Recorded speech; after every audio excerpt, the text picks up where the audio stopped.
యేసుక్రీస్తు పరిశుద్ధ నామానికి మహిమ కలుగునుగాక. అనుదిన వాహినిలో మన ఆత్మల కోట అనేటువంటి పాఠ్యభాగాన్ని అధ్యయనం చేద్దాం.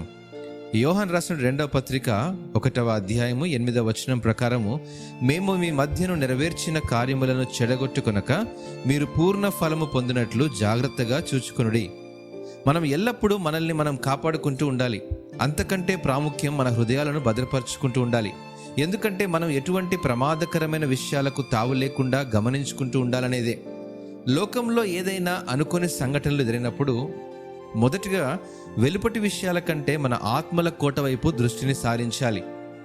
శత్రువు భూమిని ఆక్రమించినప్పుడు మొదటి విషయం ఏమిటంటే, మన స్వంత బలం లేదా మన స్వంత కోటల భద్రతతో సంబంధం లేకుండా అతనికి వ్యతిరేకంగా వెళ్ళడం కాదు, కానీ మన కోటలు చక్కగా ఉండేలా చూసుకోవాలి, లేదా మనం వాడి దాడుల నుంచి సంరక్షించుకోవాలి.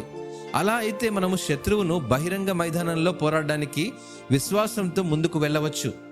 లోకంలో జరిగే విపత్తు పరిణామాలపై దృష్టి నిలపడం కంటే ఒక క్రైస్తవుడు చేయవలసిన మొదటి పని తన స్వంత హృదయాన్ని జాగ్రత్తగా చూసుకోవడమేనండి.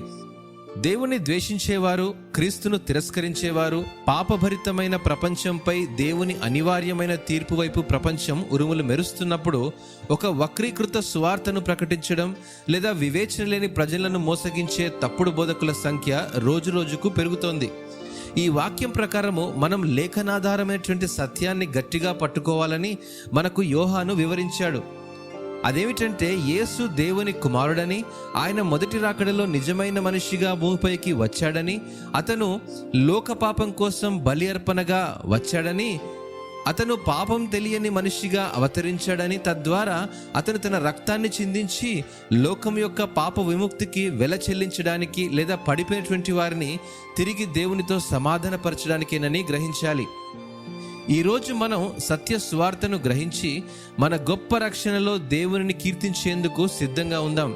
కోల్పోయినటువంటి వారితో ఈ సువార్తను పంచుకోవడానికి, రోజువారీ జీవితంలో దాన్ని అధ్యయనం చేయడానికి, మనల్ని మనం దేవునికి ఆమోదించినట్లు చూపించడానికి, కృపలో క్రీస్తును గురించిన జ్ఞానంలో ఎదగడానికి, ఆయనపై మనకున్న నిరీక్షణకు సమాధానం ఇవ్వడానికి సిద్ధంగా ఉండేలా యేసు ఏ రోజు తిరిగి వచ్చినా మనల్ని తనతో పాటుగా తీసుకెళ్లాలని సిద్ధంగా ఉండేలా దేవుని కీర్తి కోసం మనం సంసిద్ధులమై ఉందాము.